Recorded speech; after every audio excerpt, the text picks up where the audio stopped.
Ja, also, unser Thema lautet, dass ähm, Gott, Gott wird Mensch. Gott wird Mensch. خدا انسان می شود. Also, im Islam wird gelehrt, dass Allah abstrakt und ganz weit weg von den Menschen ist. اسلام به ما می آموزد که خداوند تنها و بسیار دور از مردم است. Ja. Im Christentum ist es total umgekehrt. در مسیحیت کاملا برعکس. Im Christentum ist Jesus Christus nicht nur 100% Gott zusammen mit dem Vater und dem Heiligen Geist, sondern Jesus Christus ist auch 100% Mensch. در مسیحیت عیسی مسیح فقط 100% خدا با پدر نیست و همچنین 100% فقط تنها 100% انسان نیست. Und als Mensch lebte Jesus Christus ungefähr 33 Jahre auf dieser Welt, bevor er gekreuzigt wurde, vom Tod wieder auferstand und dann in den Himmel auffuhr. انسان, انسانی که تقریبا 33 سال قبل از مصلوب شدن زنده شدن از مرگ و عروج به آسمان در این جهان زندگی میکرد. Ja. Jesus Christus ist immer bei uns, im heiligen Abendmahl und auch durch seinen Heiligen Geist. عیسی مسیح همیشه با ما است در اشای ربانیه و همچنین از طریق روح القدس. So, ich lese jetzt zwei Bibelverse vor, die zeigen, dass Jesus Mensch ist. و ما راجع به عیسی مسیح کلا میخونیم که اون یک انسان است. Ja. Und das Wort, Jesus Christus, wurde Fleisch und wohnte unter uns, und wir sahen seine Herrlichkeit, eine Herrlichkeit als des eingeborenen Sohnes vom Vater, voller Gnade und Wahrheit. و کلمه عیسی مسیح جسم شد و در میان ما ساکن شد و او جلال و ما جلال او را دیدیم، جلال پسر یگانه سرشار از فیض و راستی. Ja. Dieser Vers kommt von Johannes Kapitel 1, یا- Vers 14. این از یوحنا 1:14 بود و ما جلال او را دیدیم، جلال پسر یگانه پدر سرشار از فیض و راستی. Ja, so, jetzt kommt ein zweiter Bibelvers vom ersten Timotheusbrief, Kapitel 2, Vers 5. یا. زیرا یک اول تیموتائوس 2:5 زیرا یک خداست و به یک واسطه بین خدا و انسان ها، یعنی انسان عیسی مسیح. Ja, genau. Gut. Dass Jesus wirklich Mensch war und immer noch ist sehr wichtig. Denn nur als Mensch konnte Jesus ein Leben ohne Sünde verbringen und seine perfekte Erfüllung des Gesetzes auf alle, die an ihn glauben, übertragen. اینک این که عیسی واقعا انسان بود و هنوز هم هست، این خیلی مهمه، زیرا فقط به عنوان انسان میتواند زندگی بدون گناه داشته باشد و اجرای کامل شریعت را هم به ما تعلیم بدهد. باور کردن و انتقال. Außerdem konnte er nur als Mensch am Kreuz für die Sünden der ganzen Menschheit sterben und wieder vom Tod aufstehen. علاوه بر این تنها به عنوان یک انسان میتواند بر روی صلیب برای گناهان تمام بشریت بمیرد و دوباره از مرگ برخیزد. Ja. Da Jesus seinen eigenen Tod physisch besiegt hat, wird er auch deinen Tod am letzten Tag ebenfalls besiegen, weil er dich wieder aus dem Grab hervorholen wird. از آنجایی که عیسی مسیح بر مرگ خود غلبه کرده، مرگ شما نیز در روز قیامت شکسته خواهد شد، زیرا او شما را از قبل باز خواهد گردانید.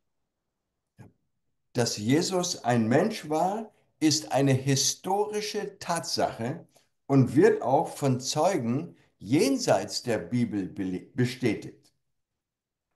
انسان بودن عیسی یک واقعیت تاریخی است و شاهدان فراتر از کتاب مقدس نیز آن را تایید می‌کنند. Ja. Jesus ist Gott und Mensch, beides zu 100%. عیسی مسیح هم خدا و هم انسان است، هر دو 100%. Ja. So, jetzt kommt Pastor Pasi. Ja, und jetzt sprechen wir über die Heilige Bücher. ما راجع به دو کتاب میخوایم صحبت بکنیم. Die Muslime haben natürlich ihren Koran und die Christen haben die Bibel. البته که در اسلام کتابشون قرآن هست و در مسیحیت انجیل. Man könnte sich denken, dass die irgendwie identisch sind, aber es gibt sehr große Unterschiede mit diesen Büchern. در کل یه توضیح کامل راجع به دو تا کتاب میخوام بدم، یه توضیح اجمالی بخوایم، توضیح اجمالی. Schon die Entstehung der Bücher, die Bibel ist im Zeitraum von über 1600 Jahren entstanden. این دو تا کتاب تفاوت بزرگ دارن. منشأ کتاب مقدس در یک دوره بیش از 1600 سال خلق شد. Die Bibel war fertig etwa 500 Jahre vor dem Koran. این که کتاب انجیل 500 سال قبل از مسیحیت، کتاب مسیحیت 500 سال قبل از قرآن بوده. Und Mohammed wusste viele biblische Geschichten. و محمد داستانهای زیادی را از کتاب مقدس میداند. Der Koran entstand innerhalb 2 Jahrzehnten. قرآن در طی 2 دهه نوشته شده. In Jahren 610 bis 632 etwa. سال 1610 میلادی تا 1632 میلادی به گفته مسلمانان. Und die Bücher sind unterschiedlich, auch so, dass der Koran ist ein Buch mit 114 Suren. و کتاب انجیل، کتاب قرآن یک کتاب است با 114 سوره. Sie ähneln oft Predigten. آنها اغلب شبیه موعظه هستند. Aber die Bibel ist wie eine Bibliothek, eine Sammlung von Büchern, von 66 Büchern. ولی کتاب انجیل یک کتابخانه است، شامل از 66 کتابه. Ja, der Koran umfasst auch viele Geschichten des Alten Testaments, aber erzählt sie fragmentarisch und oft geändert, nicht als ganz. قرآن همچنین شامل داستانهای بسیاری از عهد عتیق است، اما به صورت تکه تکه و اغلب تغییر میکنند. Der Koran erwähnt 25 Propheten der Bibel. قرآن 25 پیامبر از کتاب مقدس را ذکر میکنه در خودش. Am häufigsten Mose 132 Mal. بیشتر از موسی 132 بار. Und Abraham und Noah und Adam und sogar Jesus 23 Mal. ابراهیم 79 بار، نوح 33 بار، آدم 25 بار و عیسی 23 بار. Und die Bibel ist unterschiedlich. Es gibt viele verschiedene literarische Gattungen in der Bibel. Nicht nur Offenbarungen. کتاب مقدس نه تنها حاوی وحی نیست، nochmal? Ja, also in der Bibel gibt es Lyrik, Geschichten, wie Shoer, Geschichte, Masmur. Ja. اما بسیاری از ژانرهای ادبی مختلف مثل داستان‌های مانند پیدایه، شعر مثلا مزامیر، قوانین کتاب‌های موسی، اعلامیه انبیا، زندگینامه و نامه‌های پولس هست. Ja, und der Ursprung ist auch unterschiedlich. Nach der islamischen Ansicht wurde der Koran nicht erschaffen, sondern im Himmel gäbe es einen buchstäblich identischen arabischen Koran. و این کاملا متفاوت است. خب یک قرآن عربی به معنای واقعی کلمه در بهشت وجود خواهد داشت و به همین دلیل است که قابل ترجمه هم نیست و عربی باید باشه. Und darum lässt der Koran sich nicht übersetzen. Eigentlich, die sind nur Interpretationen, also diese Übersetzungen. Der einzige Koran ist arabisch. و به همین دلیل است که قرآن قابل ترجمه نیست و همون چیزی هست که وجود داره و ما امکان ترجمه قرآن رو نداریم، یعنی باید به زبان خود عربی بخونیمش. Die Christen glauben auch, dass die Bibel inspiriert ist. Das heißt, dass der Heilige Geist die Autoren so geführt hat, dass die Bibel verlässlich ist, aber auf etwas andere Weise als der Koran. در واقع کتاب انجیل هم یه مقداری متفاوت از زبان اصلی هست و ولی این یه تفاوت خیلی زیادی با قرآن داره. یعنی در واقع روح القدس اونو هدایت کرده. Vale. Die Bibel ist gleichzeitig Gottes Wort und Menschenwort. در واقع انجیل کلام خدا و کلام انسان هست. Darum schreibt zum Beispiel Markus sein Evangelium etwas unterschiedlich als Lukas. به طور مثال مرقس متفاوت لوقا می‌نویسه. Aber Gott spricht durch die beiden, auf jeden Fall. اما خدا از طریق هر دوی آنها صحبت می‌کند. Die Bedeutung dieser Bücher ist auch unterschiedlich. Nur 1/5 von allen Muslimen der Welt sprechen Arabisch. Jeder 5. زبان تنها 1/5 مسلمانان جهان به زبان عربی صحبت می‌کنند. Aber weil der Koran in Altarabisch geschrieben worden ist, so versteht ein normaler Araber auch nicht den Koran. اما حتی افراد بومی زبان قرآن یا هم عرب زبان ها هم درست نمیتونن قرآن رو درک کنن، چون زبان عربی امروزی با گذشته خیلی متفاوته. Für viele Muslimen ist der Koran ein heiliger Gegenstand. Nicht das Buch, das sie verstehen, lesen und verstehen, sondern das ist heilig an sich selbst. خیلی از مسلمانان کتاب قرآن رو که میخونن متوجه نمیتونن بشن دقیقاً چی نوشته، درکش نمیتونن بکنن کامل. Mit der Bibel ist unterschiedlich, weil die Bibel immer übersetzt worden ist. Und immer noch übersetzt man Bibel in verschiedenen Sprachen. ولی کتاب بیبل اینجوری نیست، انجیل اینجوری نیست. ما میتونیم به هر زبانی که بخوایم اونو در واقع ترجمه بکنیم. یعنی ما به زبان فارسی به هر زبانی که نیاز داشته باشیم میتونیم اونو ترجمه بکنیم و اونو بخونیم و درک بکنیم. Und jetzt kommen wir zum größten Unterschied zwischen diesen zwei Büchern. و این تیکه بزرگترین تفاوت از دو کتاب است. Der Koran ist für einen Muslimen wie Jesus Christus für die Christen. کتاب قرآن برای مسلمانان و کتاب انجیل برای مسیحیان. Der Muslim glaubt, dass Gott sich selbst im Koran offenbart hat. Also Koran ist, was wir jetzt von Allah hier in der Welt haben können.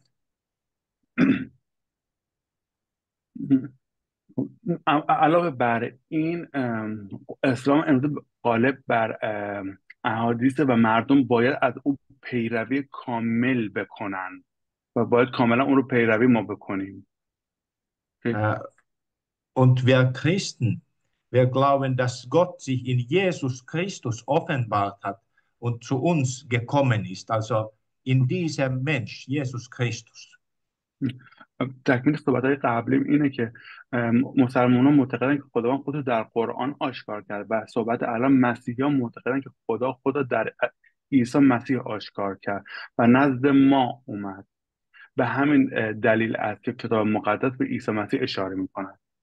Ja, und Christus selbst spricht in der Bibel. خود مسیح در کتاب مقدس صحبت میکنه. Ja, und es gibt noch andere Unterschiede und Pastor Christian erzählt uns davon. توضیحات مابقی رو پاستور کریستیان میدن. So, wir unterhalten uns jetzt über zwei wichtige Lehren in der Bibel, nämlich Gesetz und Evangelium. دو بخش خیلی مهم در کتاب مقدس، شریعت و انجیل. شریعت انجیل. So. Gott gibt uns in der Bibel zwei verschiedene Botschaften, das Gesetz und das Evangelium. خدا دو پیام متفاوت در کتاب مقدس به ما میدهد، شریعت و انجیل. Manche Bibelverse zeigen uns, dass wir Sünder sind und Gottes Vorschriften nicht erfüllen können. برخی از آیات کتاب مقدس به ما نشون میدن که ما گناهکار هستیم و نمیتوانیم احکام خدا را اجرا بکنیم. Deshalb brauchen wir alle Jesus Christus. به همین دلیل است که همه ما به عیسی مسیح نیاز داریم. Solche Bibelverse nennt man das Gesetz. این گونه آیات کتاب مقدس قانون نامیده میشوند. Die bekanntesten Bibelstellen, die das Gesetz zeigen, sind die 10 Gebote im zweiten Buch Mose, Kapitel 20. معروفترین آیات کتاب مقدس که شریعت را نشون میدن در فرمان موسی در خروج 20 هستند. Zum Beispiel, du sollst keine anderen Götter haben neben mir. Das ist das erste Gebot. جز من خدای دیگری نخواهید داشت. آیه 3 خروج. Oder du sollst den Namen des Herrn, deines Gottes, nicht missbrauchen. Denn der Herr wird den nicht ungestraft lassen, der seinen Namen missbraucht. Das ist das zweite Gebot. آیه 7 نام یهوه خدایت را بیهوده مخوان، زیرا خداوند کسی را که نام او را بیهوده بخواند بی جزا نخواهد گذاشت. Und dann haben wir ein Beispiel für das Gesetz im Römer im 3. Kapitel. و مثال سوم از رومیان 3 آیات 9 و 10 است. زیرا ما به تازگی ثابت کردیم که همه تحت گناه هستند، همانطور که مکتوب است هیچ عادلی نیست، حتی یک نفر. Ja. Das Gesetz zeigt uns also, dass wir alle Sünder sind. پس قانون به ما نشان میدهد که همه ما گناهکار هستیم. So, das war die eine Lehre in der Bibel und die zweite Lehre ist das Evangelium. اما آیات دیگه در کتاب مقدس که به ما هم نشان میدهند و آموزش میدهند. Andere Bibelverse zeigen uns, dass Jesus Christus alle Vorschriften, die wir nicht erfüllen können, für uns erfüllt hat und uns vergibt. و این بخش به ما نشان میده که عیسی مسیح تمام الزامات را که ما نمیتوانیم انجام بدهیم برای ما آورده کرده است و ما را میبخشد. Diese Bibelverse nennt man das Evangelium. این آیات کتاب مقدس انجیل نامیده میشوند. Zum Beispiel von 1. Timotheus Kapitel 1. به طور مثال اول تیموتائوس 1:15. Ja. این Das, قطعا میته. ja, na, lies einfach. این قطعا درست و سخنی ارزشمند. مسیح عیسی به جهان آمد تا گناهکاران را که من اولین آنها هستم نجات دهد. Mhm. So, vielleicht das berühmteste Beispiel für das Evangelium ist in Johannes, dem 3. Kapitel, Vers 16. و یه مثال دیگر از ساده از یوحنا، عهد جدید، یوحنا 3:16. زیرا خدا جهان را چنان محبت کرد که پسر یگانه خود را داد تا هر که به اون ایمان آورد هلاک نگردد بلکه حیات جاودانی داشته باشد. Das Evangelium zeigt uns also, dass Jesus Christus unser Erlöser ist und das Gesetz, das wir nicht halten können, für uns erfüllt hat. بنابراین انجیل به ما نشان می‌دهد که عیسی مسیح نجات دهنده ماست و شریعتی را که نمی‌توانیم نگه داریم برای ما به انجام رسانیده است. So, jetzt kommt Pastor Pasi wieder. و دوباره پاسی توضیح میدم. Ja, jetzt sprechen wir wieder von zwei sehr wichtigen Punkten. و اینجا یک توضیح راجع به دو تا موضوع خیلی مهم میدم. Wir sprechen von der Theologie der Herrlichkeit und die Theologie des Kreuzes. الهیات در جلال و الهیات در صلیب. Heiligung, ja. Gott ist in beiden Religionen, also im Islam und im Christentum, der Allergrößte, der Heiligste. خدا در هر دوی دین بزرگترین هست، هم در اسلام هم در مسیحیت. Er ist sogar fürchterlich in seiner Heiligkeit. Und der sündige Mensch kann nicht vor ihm stehen. او حتی در قداست خود وحشتناک است و انسان‌های گناهکار هم نمیتونن جلوی او بایستند. Der Islam lehrt aber auch, dass Allah gnädig ist. اما اسلام همچنین می‌آموزد که خداوند مهربان است. Und das bedeutet etwas wie, dass Gott wohlwollend auf die Menschen schaut, die ernsthaft versuchen, nach seinem Willen zu leben. Wenn ein Mensch wirklich versucht, so ist Allah gnädig. ولی برای اینکه بخوایم به طور بخوام راحت‌تر توضیح بدم، برای اینکه این مهربانی خدا رو داشته باید تا میتونیم تلاش کنیم و کارهای خوب انجام بدیم، خب که بتونیم به اون خوبی خدا برسیم. Will unsere kleine Fehler vergeben. ولی این اگه غیر از این باشه که اصلا جور در نمیاد. Und am letzten Tag sehen die Menschen dann, ob sie mehr Gutes oder Böses getan haben. و در روز آخر این آدم باید نگاه کنه که کار خوبی انجام داده یا اینکه کار بدی انجام داده. وقتی میبینیم آدم خوبی بودیم یا آدم بدی بودیم. Das Problem ist, dass man nie sicher sein kann, ob man mehr Böses oder Gutes getan hat, also was mein ewiges Schicksal nach dem Tod ist. Und das verursacht ein Gefühl der Unsicherheit. مشکل اینه که ما مسلمانان نمیتوانم مطمئن که در سرنوشت ابدی که دارن که پس از مرگ چگونه آدم خوبی بودنه یا آدم بدی بودنه، جهنم میرن به قول خودمون یا به بهشت میرن. این مشخصی داخل اسلام. Im Christentum Gnade heißt etwas ganz anderes, ganz unterschiedlich. اما در مسیحیت کاملا متفاوت. Die Gnade ist Sündenvergebung wegen das, was Jesus für uns getan hat. و داخل مسیحیت کاملا متفاوت است، چون که مسیح واسه ما این شکست داده این مشکل و این مرگ رو. Ja. Und die sehr, sehr wichtige Frage, wo ich Gott finden kann, diese zwei Religionen beantworten auf unterschiedliche Weise jetzt. و یک سوال خیلی زیادی که می‌پرسن اینه که خدا رو کجا میتونیم ما پیدا کنیم؟ Islam sagt oben, über alle Welt, über allen Menschen und über allen Engeln. Da ist Gott.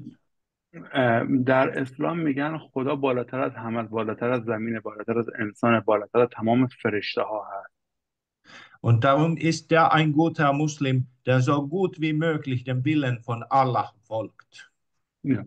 و اینکه در اسلام که میگن باید آدم خوبی باشی تا بتونی که و از خدا باید انسان خوبی باشی تا آنجا که میتوانی از خواست خدا پیروی کنی. Das Evangelium sagt aber, dass Gott nicht oben zu suchen ist, sondern von unten. اما انجیل میگه خدا را نه از بالا بلکه از پایین باید جستجو کرد. Wir können nie Gott erreichen von oben, aber Gott liebt die Menschen so, dass er zu uns kommt und Mensch und sogar zu allertiefsten Orten kommt. زیرا هرگز نمیتوانیم به خدا برسیم، اما در مسیحیت خداوند انقدر انسانها رو دوست داره که خودش به سراغ ما میاد و به پسرین جا حتی به جهنم برای ما میاد. Er stirbt am Kreuz, er niedersteigt sogar bis in die Hölle. پس ما نباید بترسیم از چیزی، چون ما امنیت کامل رو داریم و نباید از هیچ چی بترسیم. Ja, und deswegen können wir sicher sein, wir brauchen uns nicht befürchten. Wir wissen, dass wenn unsere Sünden vergeben sind, so kommen wir in den Himmel. ما نیاز نداریم که خیلی در جستجوی خدا باشیم یا هر چیز دیگه ای. ما همه با ایمانی که داریم، به قول فارسی با ایمانی که داریم و با اون چیزی که ما داریم با همه به بهش میریم. Und zu dieser Theologie des Kreuzes gehört auch das, dass Gottes Segen befindet sich oft in seinem Gegenteil. Also wir denken natürlich, dass Gott die guten Menschen liebt. Aber das Evangelium sagt, dass Gottes Liebe sucht unermüdlich nach bösen, sündigen, armen Menschen, nicht nur guten. در اسلام میگه خدا فقط برای انسانهای خوب هست. Ja. ولی در مسیحیت خدا به طور خستگی ناپذیر در جلوی افراد شرور، در افراد گناهکار و فقیره، چیزی ندارن. Gott liebt es zu geben. Wir bringen Gott nicht, sondern er liebt es uns zu geben. چون خدا دوست داره همه ما رو و چیزی رو. Ja, das ist die Liebe des Kreuzes. و این هست دوست داشتن به صلیب و اون دوست به جورایی ما میخوایم بگیم خدا دوست داره از هیچ چیز یه چیزی برای ما بیافریند، برای اینکه ما رو دوست داره به سمت ما میاد. Ja, und ich glaube, dass wir jetzt die wichtigsten Punkte behandeln haben und können in die Heilige Schrift gehen. و اینکه مهمترین بخشی بود که باید توضیح میدادم و ما درکش میکردیم، یعنی مهمترین بخش بود. So. Gut, wir machen jetzt weiter. Bitte schlagt eure Bibeln auf, die Farsi-Bibeln, zum Matthäus-Evangelium Kapitel 6. لطفا کتابای انجیلی که دارید رو باز کنید. متی 6 رو ما میخوایم مطالعه کنیم. از توی کسایی که میخوام پیدا کنن توی فهرست سریعا میتونن متی رو پیدا کنن. So, in Matthäus Kapitel 6 gibt es ganz wichtige kurze Abschnitte. در مورد متی 6 راجع به کلا یه موضوعاتی داره، راجع به حالا توضیحاتی که میخوام بدم. Matthäus 6, richtig? Matthäus 6? Richtig. Ja. Ja. So, im ersten Abschnitt von Vers 1 bis 4 geht es um das Almosen geben. متی 6 1 تا 4 در مورد صدقه دادن. Was Jesus uns hier sagt, ist, dass du den Armen helfen sollst, aber brüste dich nicht deswegen, so wie die Pharisäer es taten. اه، توی متی 1 تا 6 به ما میگه ما باید به فقرا کمک کنیم اما به آنها مباهات نکنیم مثل فریسیان. Im nächsten Abschnitt von Vers 5 bis 14 haben wir das Vaterunser. اه، بخش 5 تا 14 راجع به sechs Punkt, dieses Vers ist Das ist, vom Bete. das ist auf deinem Zettel. Ja, آره. 6, 5 bis 14. Es ist auf Ja. deinem Zettel. Ich lese باز کنید einfach. باز کنید بخش 5 تا 14 لطفا. Ja, genau. So, Martin Luther schreibt, dass das Vaterunser das edelste Gebet der Welt ist, weil es direkt von Jesus kommt. این دعای پروردگار ما لوتر می نویسد که این شریفترین دعا این زیباترین دعا در جهان است. Ja, da Jesus der Mittler ist zwischen Gott Vater und uns, können wir jederzeit und an jedem Ort mit Gott Vater sprechen. زیرا مستقیما از عیسی میده از آنجایی که عیسی میانجی بین خدای پدر و ما است ما می توانیم هر زمان و در هر مکانی با خدای پدر صحبت بکنیم. Wir können mit allen unseren Sorgen und allen unseren Bitten direkt zu Gott Vater gehen, weil Jesus zwischen uns beiden ist. و ما میتونیم با تمام نگرانی ها و درخواست هایی که داریم نزد خدا ببریم و اون لحظه هم که هر دوی آنها خدای پدر و پسر با هم هستند. Der nächste Abschnitt von Vers 16 bis Vers 18 handelt vom Fasten. متی 16 تا 18 درباره روزه است. So, Gott befiehlt uns nicht zu fasten, wie zum Beispiel im Ramadan, Ja. aber Fasten ist dennoch eine gute Übung, um unseren Körper zu trainieren.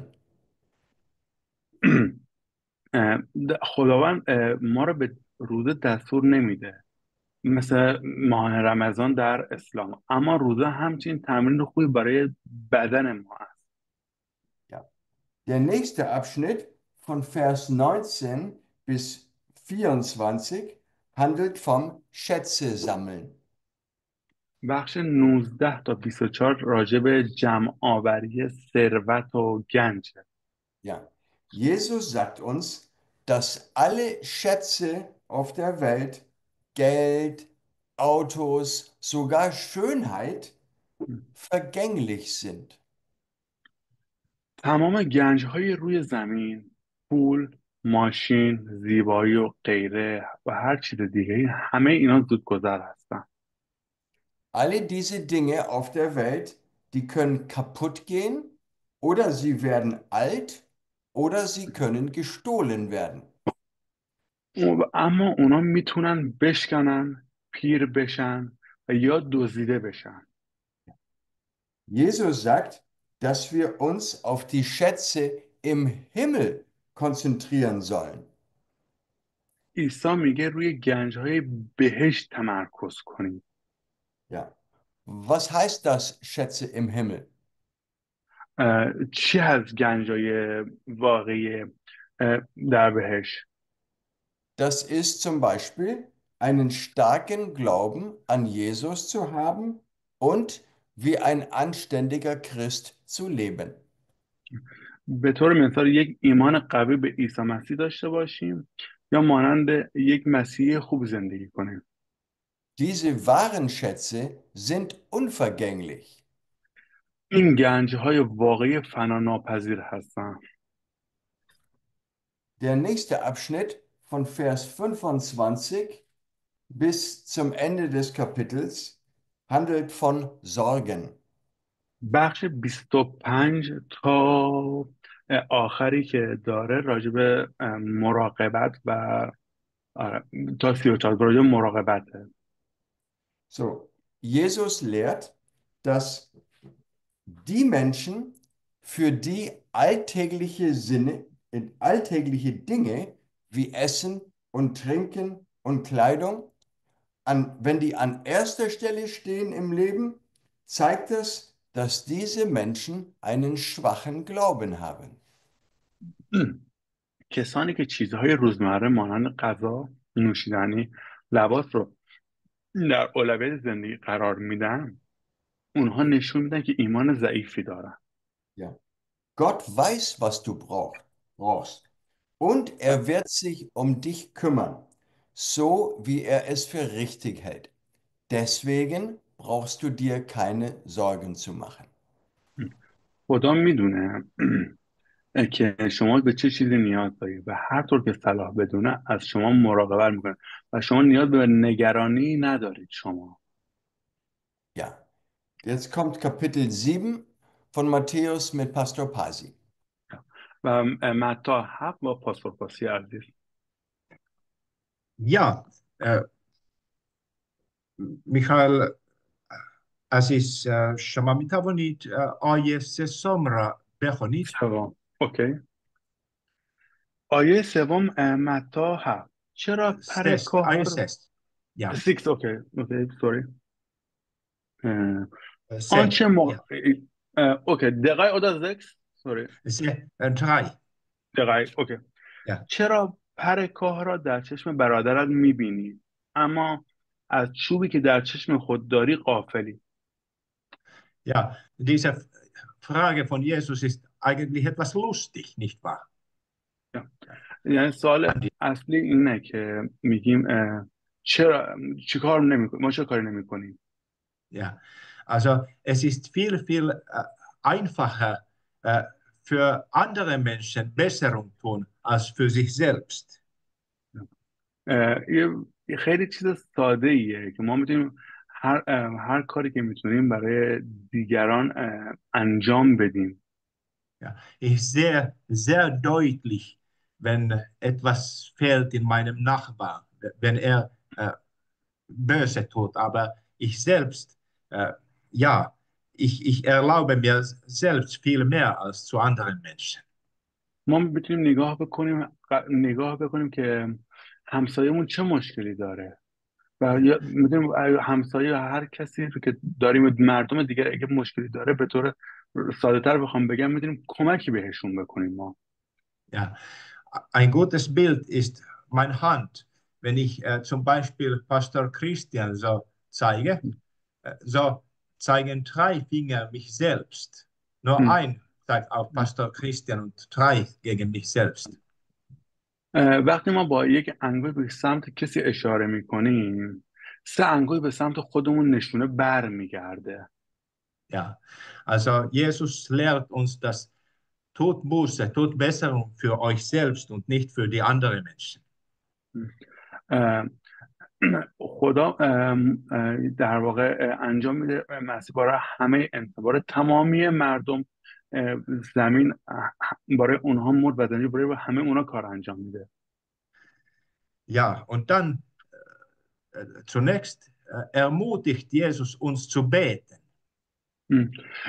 و بخش بعدی اعتماد به نفع هنگام دعا کردنه. Und jetzt wieder sagt er etwas sehr Klares, sehr Deutliches zu uns. آیه 9. آیه 9. کدام یک از شما اگر پسرش از او نان بخواهد سنگی به او میدهد؟ و ده هم شما میتونید ده. ده اوکی. را بخونید. از اول میخونم. کدام یک از شما اگر پسرش از او نان بخواهد سنگی به او میدهد یا اگر ماهی بخواهد ماری به او میبخشد؟ Ja, also keiner Vater macht so zu seinem Sohn. Natürlich nicht. 100% هیچ پدری چنین کاری رو انجام نمیده. Und doch sind wir, alle Väter sind auch Sünder, sündige Menschen. ولی این برای یک مسئله برای همه مردم هست. تمام این یک مشکل برای تمام آدمای بد هست. Aber Gott ist nicht böse. Gott ist nur gut. Und deswegen können wir bitten, wie Kleinkinder, ihre lieben Vater. ولی خدا چینجوری نیست. خدا انسان بدی نیست. اون برای همه ما خوبی میخواد. ما مثل فرزندان او هستیم. Und wenn jemand sucht nach Gott und fragt, wie ich glauben könnte, so ist diese Regel auch für dich. Klopf, bitte, suchen. بنابراین اگر ما خدا رو جستجو میکنیم بپرسیم، جستجو بکنیم، در بزنیم، هر جا خواستیم خدا رو صدا کنیم و دوست، حالا من تکمیل ترش میکنم، هر جا که خواستیم از کسی که میدونیم به خدا رو میشناسه سوال بپرسیم. Ja. Und dann im Vers 12 lehrt Jesus, was eigentlich das Gottes Gebote, Gottes Gesetz uns lehrt. و Jesus wie ein Diamant macht. Ja. و آیه 12 که یه جورایی آیه طلایی هم محسوب میشه، قانون طلایی میشه، میگه خدا میگه زندگی کنید و برای همدیگه باشیم. ما همه باید برای همدیگه باشیم، نه که تنها برای خودمون باشیم. Ja, ja, also آیه 12. آیه 12 مهم. پس با مردم همان گونه رفتار کنید که میخواهید با شما رفتار کنند. این از Ja. خلاصه تورات و نوشته انبیا. Ja, also nicht nur lebt und lasst alle andere sterben oder leben, sondern ihr liebe Christen, ihr sollt lieben, ihr sollt helfen, ihr sollt Gutes tun. نه فقط زندگی کنیم، بلکه بگذارید، نه که فقط زندگی، بذارید بقیه هم زندگی کنن، بلکه به آنها کمک کنیم. همسایه خودمون رو دوست داشته باشیم تا میتونیم خوبی کنیم به هم دیگه. خارج از اینکه اون آدم انسان خوبی یا بدی هست، ما خوبی خودمون رو به هم دیگه برسونیم. Und dann zum Schluss diese lange, wunderschöne Predigt spricht Jesus etwas von dem falschen Propheten. و یک داستان خیلی بزرگ و یه بحث خیلی بزرگی بخوایم در پیامبران دروغینه. Sagt, dass wie ein Baum, ein fauler Baum, ein schlechter Baum, keine gute Früchte bringen kann, so auch kann der falsche Prophet gute Werke, wirklich gute Werke machen. اگر یک درخت بد باشه 100% میوه بدی هم میده، و اگر یک پیامبر دروغین هم باشه 100% پیروان اون و چیزی که آموزش میده هم دروغین هست و پیروان دروغینی هم درست میکنه. Und vielleicht ist jetzt meine Frage, meine Werke sind nicht gut, ich mache böse Sachen.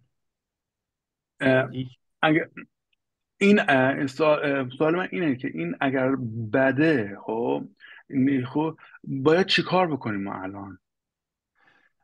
Dann ist die Antwort, der Baum soll gut werden. Nicht nur die Werke, sondern der ganze Baum soll sich ändern. Ja. وقتی یک درخت خوبه دیگه، درختی که میوه خوب میده دیگه میوه خوب میده دیگه. ما دیگه چیکار بقیه مسائل؟ درختی که میوه خوب میده میوه خوب میده دیگه.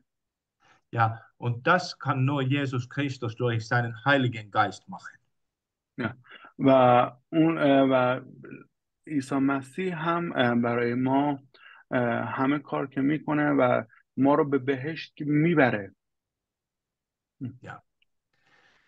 Ja. No, so. wir haben jetzt ganz kurz das alles erzählt. و این تمام شد و الان وارد بخش پرسش و پاسخ میشیم. Fragen und Antwort. Richtig? Genau, jetzt werde ich aufhören mit dem Aufzeichnen und dann können wir fragen. Oder ihr könnt fragen.